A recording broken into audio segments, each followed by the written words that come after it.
जानाति या स जानाति मोक्ष शोक निरंतरम। आचार्य पूज्यपाद स्वामी जानने की बात कर रहे हैं कि जानना है, कैसा जानना है, क्या जानना है और क्यों जानना है। तीन चीज़ें, तीन प्रश्न होने चाहिए। कैसा जानना है, क्या जानना है और क्यों जानना है। क्यों जाने, क्या ज़रूरत है जानने की। हम शांति से बैठे, हमें नहीं जानना तो नहीं जानना, हमें कोई चीज़ नहीं जाननी तो नहीं जाननी, नहीं पढ़नी तो नहीं पढ़नी, लेकिन क्यों जानना, उसका कारण है। एक तत्वार्थ सूत्र में एक सूत्र आता है, तत्वार्थ श्रद्धानम सम्यक दर्शनम। यही है ना? अरे बोलिए ना, हैं? तत्वों के श्रद्धान को सम्यक दर्शन कहते हैं। ठीक है, सही है। तत्वों पर श्रद्धान को सम्यक दर्शन कहते हैं। सही है।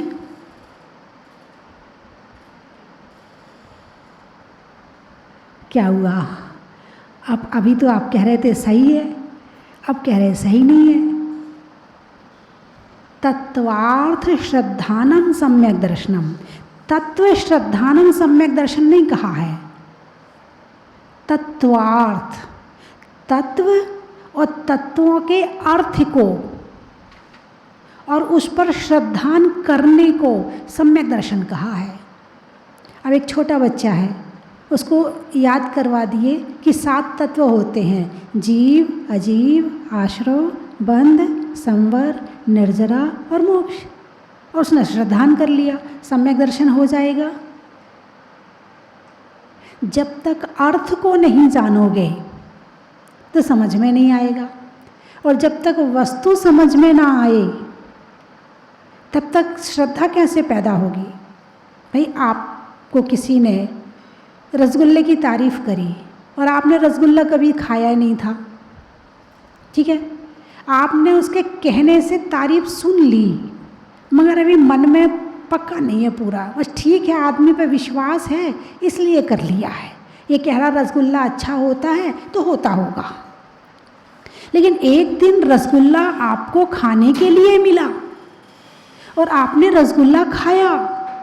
अब उसके बाद उस रसगुल्ले के प्रति आपके क्या विचार होंगे, क्या भावनाएं होंगी? वो भावनाएं होंगी जो केवल सुनी थी, या उससे ज़्यादा हो जाएंगी? उससे ज़्यादा हो जाएंगी। ठीक है। अब कोई यदि रसगुल्ले की बुराई करे तो आप कह सकते हो नहीं जी, रसगुल्ले की बुराई आप गलत कर रहे हैं, रसगुल्ला ऐसा नहीं ऐसा होता है। आपने रसगुल्ले को जाना, उसके अर्थ को जाना, उसके अनुभव, उसे अनुभव से जाना, अब आपका श्रद्धान पक्का हो गया। ऐसे ही तत्वार्थ श्रद्धानम सम्यक दर्शनम, तत्व, तत्वों का अर्थ और फिर श्रद्धान, तो होगा सम्यक दर्शन। आचार्य उमा स्वामी जी के इस तत्वार्थ सूत्र का हर सूत्र पूर्णता लिए हुए है।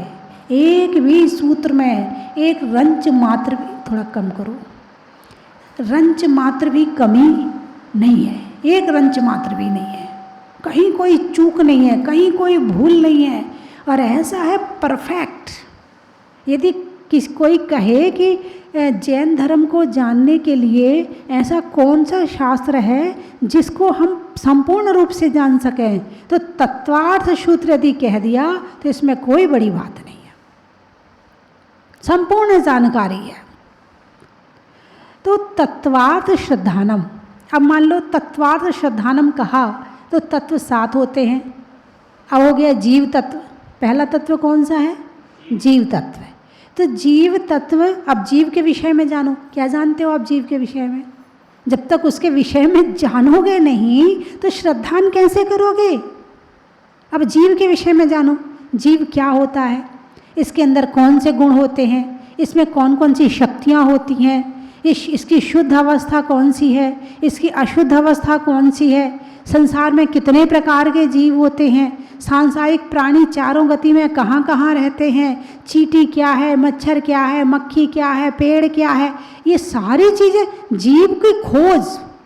यदि तुम्हें जीव पर श्रद्धान करना है तो जब तक तुम जीव की खोज नहीं करोगे, जब तक तुम चारों गतियों में जाकर देखोगे नहीं, तब तक तुम्हें शुद्ध आत्मा का स्वभाव पता चलने वाला नहीं है। नरक में नारकी कैसा होता है, स्वर्ग के देवता कैसे होते हैं, त्रयंच गति के जीव कैसे होते हैं, मनुष्य गति के जीव कैसे होते हैं, जीव जन्म मरण कर रहे हैं तो क्यों कर रहे हैं, जीव कैसा है, संपूर्ण जानकारी चाहिए।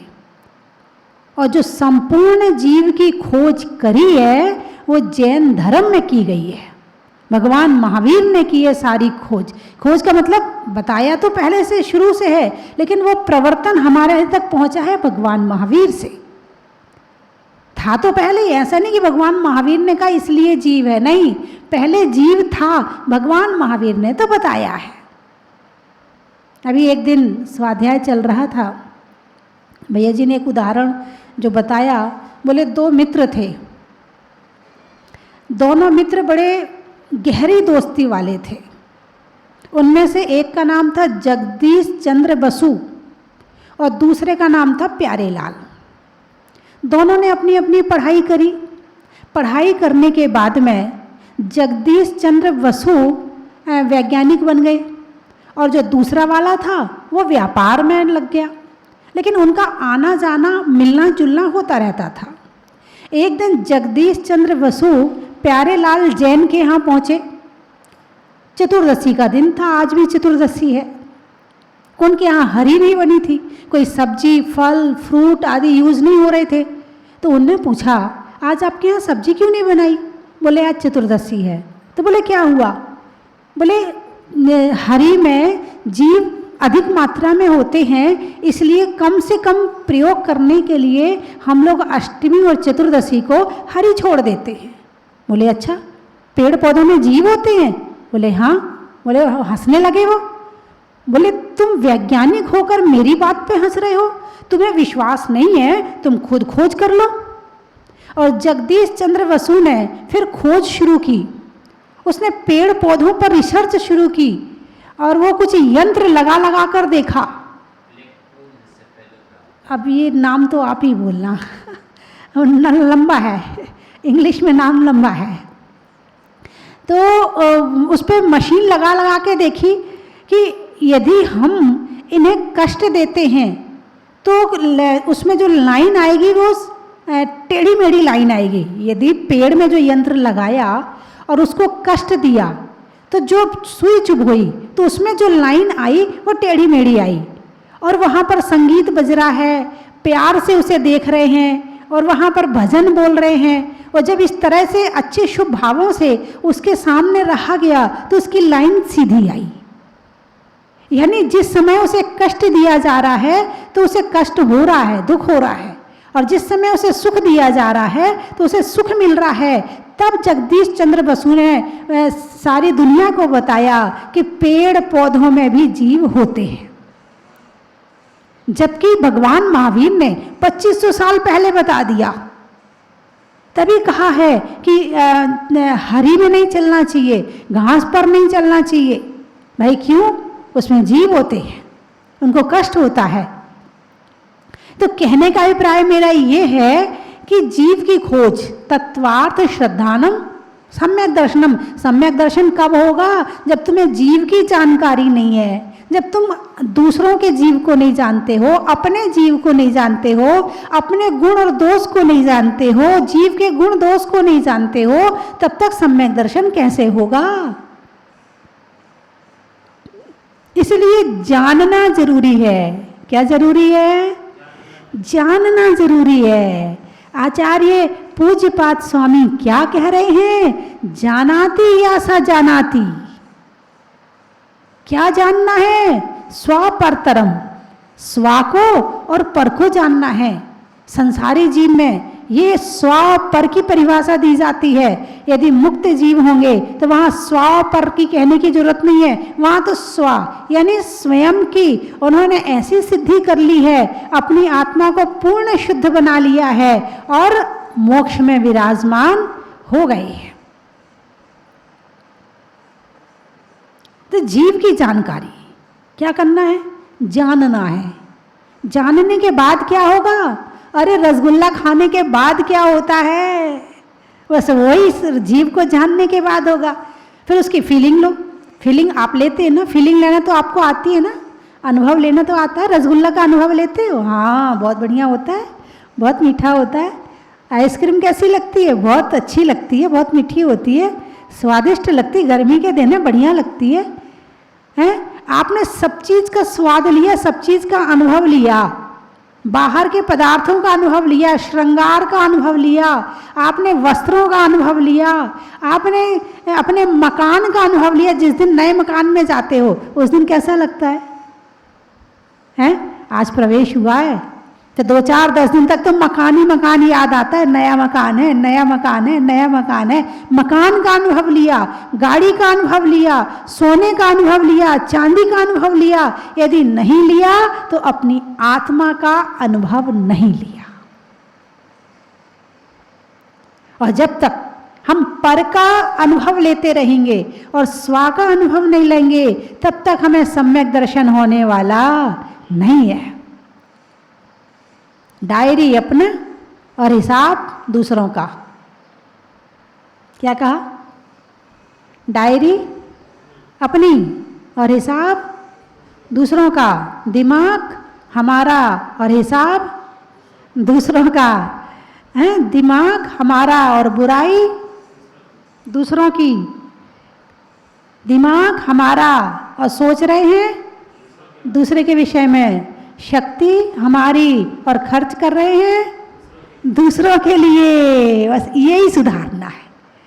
ये इष्टोपदेश ग्रंथ आचार्य पूज्य पाद स्वामी यही कहने के लिए बता रहे हैं कि जो तुम्हारी शक्ति है, जो तुम्हारा ज्ञान है, जो तुम्हारी बुद्धि है, अभी तक अनंत काल से हमने दूसरों के लिए खर्च करी है। अब ये शक्ति अपनी तरफ मोड़ लो, इसकी दिशा को परिवर्तित करके अपनी तरफ ले आओ, बस काम हो गया। यही तो करना है। इतनी सी बात है। जो धारा दूसरों की तरफ बह रही है उसे अपनी तरफ बहाना है। जो हम दूसरों की बुराई निंदा देख रहे थे वहां अपनी बुराई देख करके उसे निकालना है।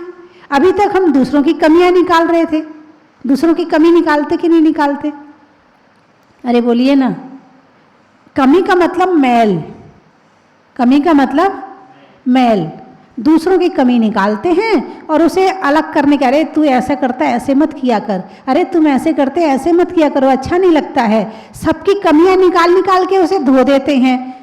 धोबी क्या करता है? धोबी का क्या काम है? सबके कपड़े इकट्ठे करता है और मैल निकाल देता है। खुद भले गंदे पहने रहे, खुद के कपड़े भले गंदे रहें मगर सबके कपड़े साफ कर देता है। एक वो कहावत कही ना, वो किसने कहा मुझे याद नहीं, निंदक नीरे राखिए आंगन कुटी छवाए और बिन पानी साबुन बिना निर्मल करे स्वभाव। निंदा का नीरे राखिए। यदि तुम्हारी निंदा करने वाला कोई है उसे अपने पास रखो। भाई तू यहीं रह मेरे पास। क्यों? तू मेरी कमी बताता है, मैं अपनी कमी दूर कर लेता हूँ तो मैं ठीक हो गया ना। बिना साबुन बिना पानी के तूने मुझे साफ कर दिया ना। और तू नहीं रहेगा तो मेरी कमी कौन बताएगा? लेकिन यहाँ यदि किसी की कमी बता दी जाए, ओ हो लाल पीला हो जाता है। अच्छा मेरी कमी दिखती है, तुम्हें औरों की कमियां नजर नहीं आती हैं? जब देखो तब हमारी कमी निकालते रहते हो, अपनी देख लिया करो जरा। इतना गुस्सा आता है जबकि वो तुम्हारा बेचारा भला कर रहा है। क्या कर रहा है? भला कर रहा है और तुम्हें क्रोध आ रहा है। बंधुओं, क्या जो ज्ञान मिला है, जो ज्ञान मिला है उस ज्ञान को अपने में लगाना है। किस में लगाना है? अपने में लगाना। आज तक आपने अपना ज्ञान अपने लिए कितना यूज किया है? भोजन करते हो? अरे बोलिए ना। हाँ, भोजन करने के बाद भोजन पेट में चला जाता है, फिर पचता है, पचने के बाद शक्ति बनती है, एनर्जी आती है। भोजन करने के बाद एनर्जी आती है ना? आती है। अच्छा, फिर वो एनर्जी आपने भोजन किया, आपने पचाया, आपने कमाया, कितनी मेहनत करी, और जो शक्ति आई उसे दूसरों में खर्च कर दी, उसे दूसरों की बुराई में लगा दी, उसे दूसरों की निंदा में लगा दी, उसे दूसरों की कमियां निकालने में लगा दी, दूसरों का हिसाब किताब लगाने में लगा दी, अपने लिए नहीं किया कुछ भी। इसको आप क्या कहोगे? बुद्धिमान, होशियार? नहीं। और कभी कभी तो शहर में कुछ लोग ऐसे होते हैं कि उनका नाम ही खबरी रख दिया जाता है। बोले यदि कोई खबर चाहिए ना, बस उसको एक कप चाय पिला दो, सारी उगल देगा, जहां जहां से पूरे घरों से सुन के आया है। ऐसे ही जो 10 घर में काम करते हैं, उन्हें सबके घर की कमियां, वो बर्तन मांजती है यहाँ और कान रहते हैं पीछे, क्या बातें कर रही है सास बहू। अब अगले घर में जाना है तो सुनाना है ना, कुछ मुंह को चाहिए। अरे वो आपस में बहुत लड़ती हैं, उनकी तो बनती नहीं आपस में, 10 घर में सुनाएंगी। ओहो हो, काय को हम दूसरों की बुराई उठा उठा के ढो रहे हैं, एक दूसरे के यहाँ जा जा के सुना रहे हैं। यही तो धर्म सिखा रहा है कि यही सब छोड़ो। धर्म का मतलब क्या है? मात्र पूजा करना धर्म का मतलब नहीं है, मात्र पाठ कर लेना, भक्तांबर पढ़ लेना धर्म का मतलब नहीं है। धर्म का मतलब है जो भगवान ने किया है वो करना है। अभी तुम पूरा नहीं कर पाते हो, थोड़ा थोड़ा करते हो, करो, लेकिन करना शुरू तो करो। आत्मा की 2 शक्तियां सबसे बड़ी हैं। आत्मा की 2 शक्तियां सबसे बड़ी, एक जानना और एक देखना, सबसे बड़ी शक्ति है। इसके अंदर गुण है ये। भगवान कैसा जानते हैं और तुम कैसा जानते हो? भगवान के केवल ज्ञान में 3 लोक झलक रहे हैं। कैसे झलक रहे हैं? जैसे आईने में पूरा कमरा झलकता है कि नहीं? अरे बोलिए ना, है?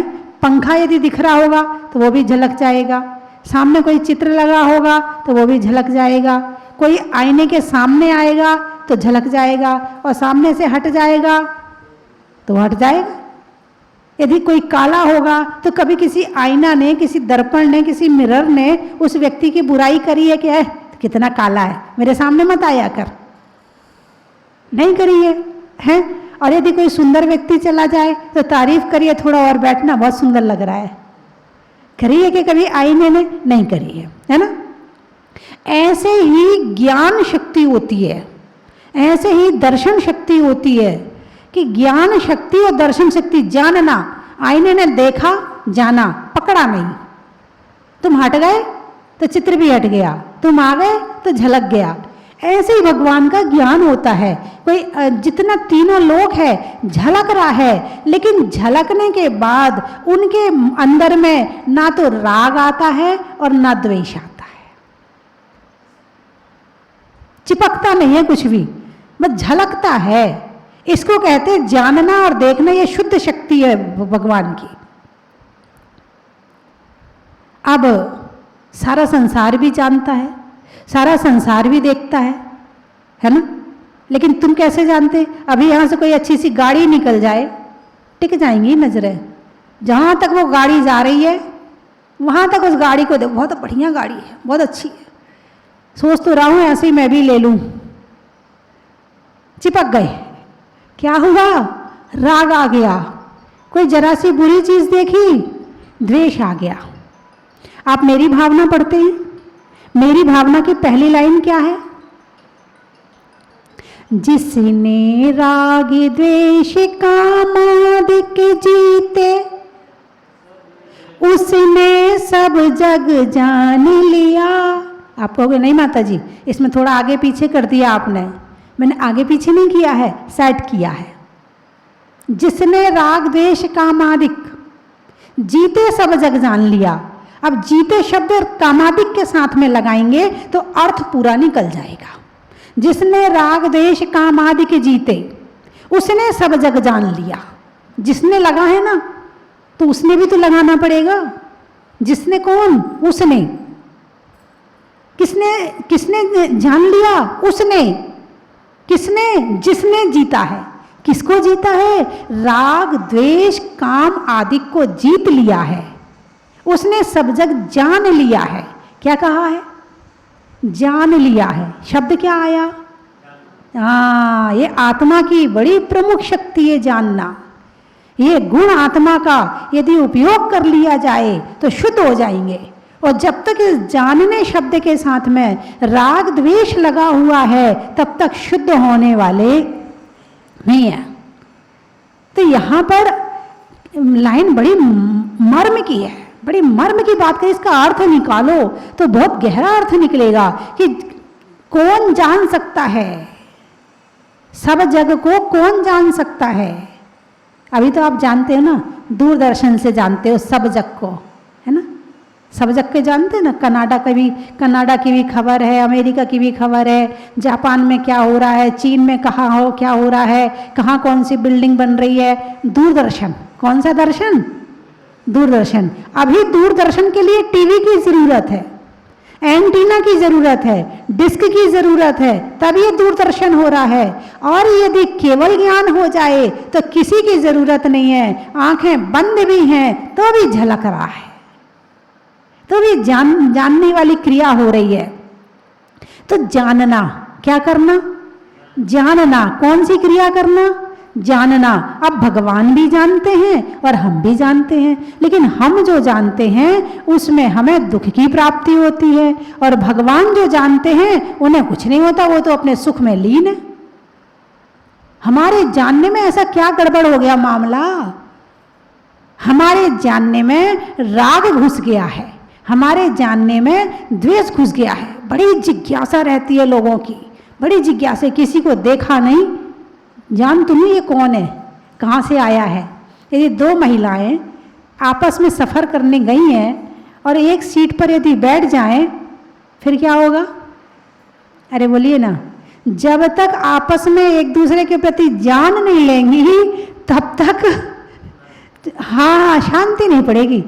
कहाँ से कहाँ जा रही हो? मान लो बस में बैठी हैं, कहाँ जा रही हो? मैं वहाँ जा रही हूँ। कहाँ से आई हो? मैं वहाँ से आई हूँ।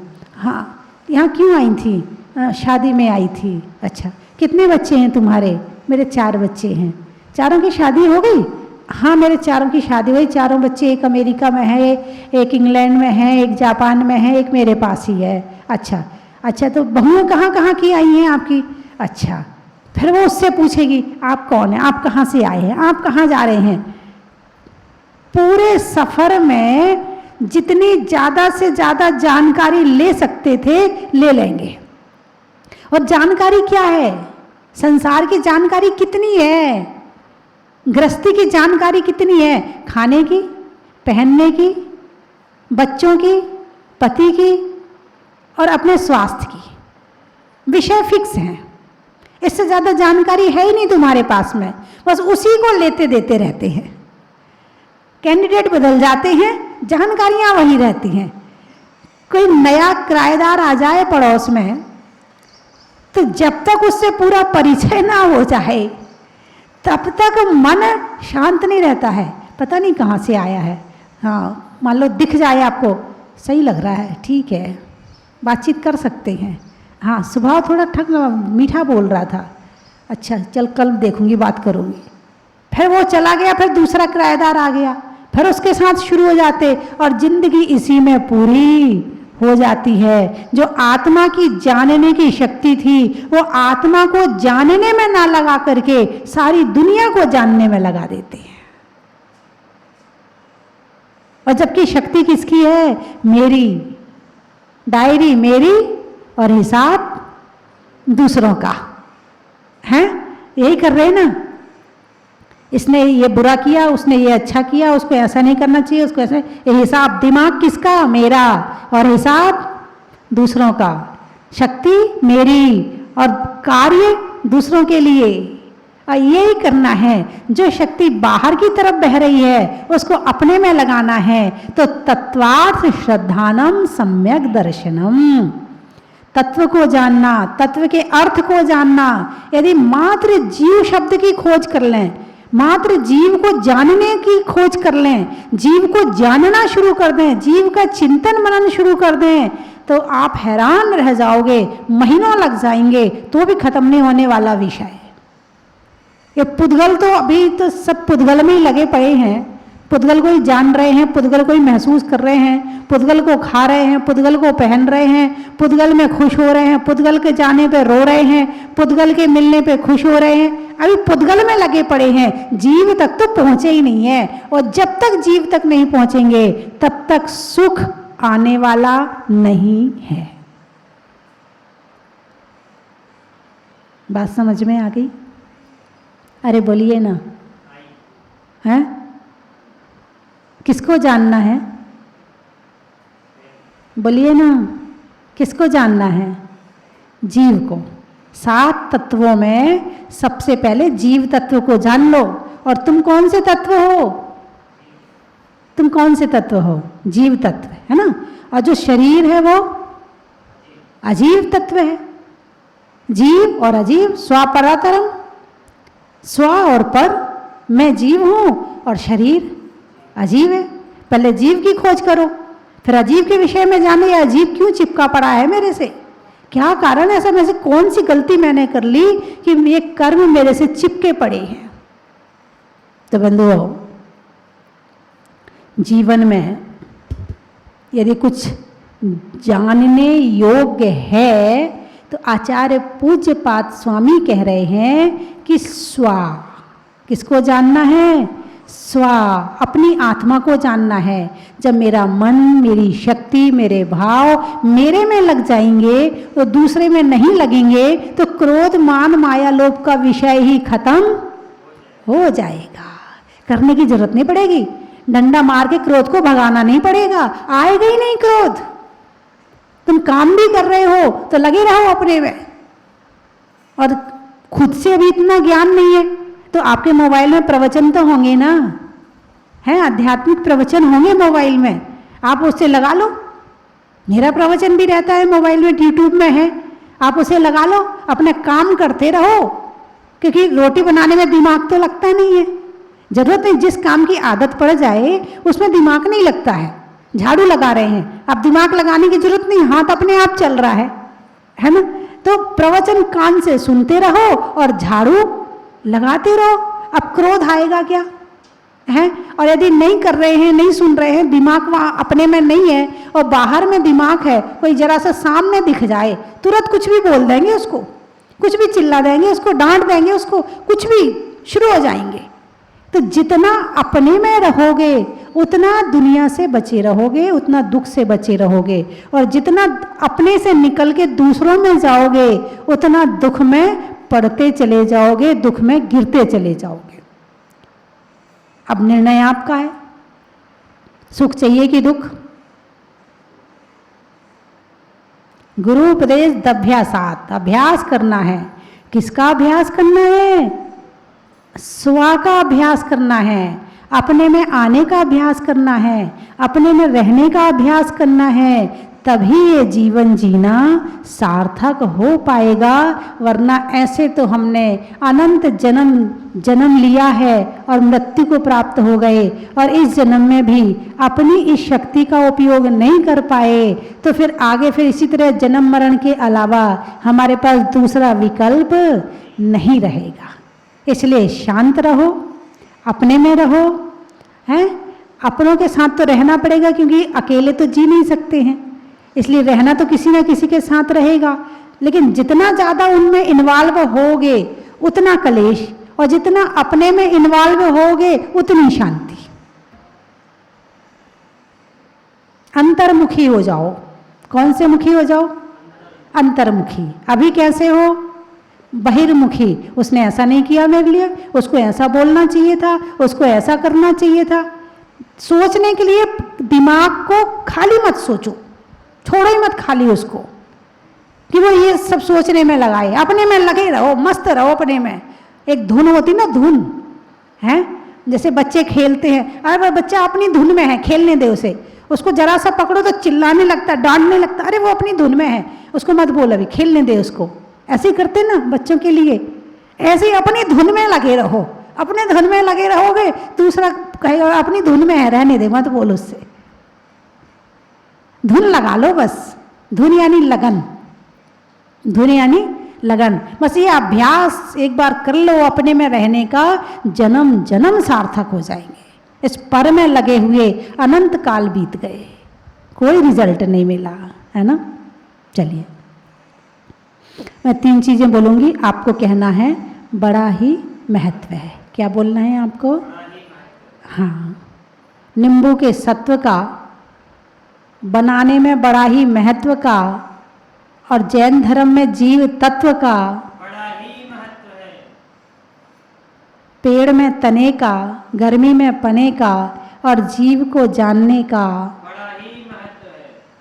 चंद्रमा में गुरुत्वाकर्षण का, भौतिकता में आकर्षण का, और प्राप्त होने में सम्यक दर्शन का, बड़ा ही महत्व है। लिखने में पत्र का, पूजा में अत्र अत्र का, और जैन धर्म में तत्वार्थ सूत्र का, बड़ा ही महत्व है। बच्चों के बढ़ने का, आपस में नहीं लड़ने का, और तत्वार्थ सूत्र अर्थ सहित पढ़ने का, बड़ा ही महत्व है। स्वभाव में नर्म का, भोजन में गर्म का, और जीवन में धर्म का, टूटने में भ्रांति का, नहीं होने में क्रांति का, और मिलने में, अपने ध्यान में, अपने में रहने में शांति का, बड़ा ही महत्व है। बीज में बोने का, कमरे में कोने का, और दूसरों से पर से दूर होकर अपने में खोने का, बड़ा ही महत्व है। सोचने के लिए मन का, आत्मा के रहने के लिए तन का, और लगने में लगन का। बड़ा ही महत्व है। लगन, लगन शादी में होती है, लगन शादी में होती है लगन, बोले लगन, लगन है आज, मतलब लग गई लगन दोनों की। बहुत सुंदर, बोलिए 24वें भगवान की